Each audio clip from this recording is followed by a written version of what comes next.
सूर्य मावळत होता आणि आकाशात केशरी रंगाची उधळण झाली होती. गावाच्या वेशीवर असलेली जुनी हवेली तिच्यावर पडणाऱ्या सूर्यप्रकाशात अधिकच गूढ दिसत होती. मीना आणि राजू, दोन उत्साही मित्र, नेहमीच त्या हवेलीबद्दल कुजबुजत असत. ऐकलं आहेस का, त्या हवेलीत एक गुप्त खजिना आहे? मीना म्हणाली. हो, आणि काही लोक म्हणतात तिथे एक आत्मा पण भटकतो. राजूने डोळे मोठे करत सांगितले. एके दिवशी त्यांच्या धाडसी स्वभावाला आवर घालणे त्यांना शक्य झाले नाही. त्यांनी हवेलीत शिरण्याचा निर्णय घेतला. हवेलीच्या आत सर्वत्र धूळ आणि कोळ्यांची जाळी होती.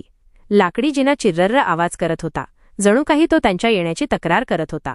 ते एका मोठ्या दिवाणखान्यात पोचले, जिथे एक जुना दिवा आणि काही तुटलेली खेळणी पडलेली होती. राजूला एका भिंतीवर काहीतरी कोरलेले दिसले. तो म्हणाला, हे बघ मीना, हे काहीतरी कोडं आहे. मीना आणि राजूने ते कोडं सोडवण्याचा प्रयत्न केला. बराच वेळ विचार केल्यानंतर त्यांना एक मार्ग सापडला. त्यांनी एका विशिष्ट क्रमाने भिंतीवरील दगडांना दाबले आणि अचानक एक गुप्त दरवाजा उघडला. आतमध्ये अंधारी खोली होती, जिथे एक जुनी पेटी ठेवलेली होती.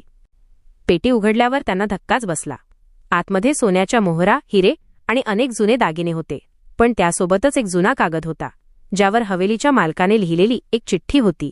त्यात लिहिले होते की हा खजिना गरजूंना मदत करण्यासाठी वापरला जावा. मीना आणि राजूने ठरवले की ते हा खजिना गावाच्या भल्यासाठी वापरतील. त्यांनी गावातील लोकांसाठी शाळा आणि दवाखाना बांधला.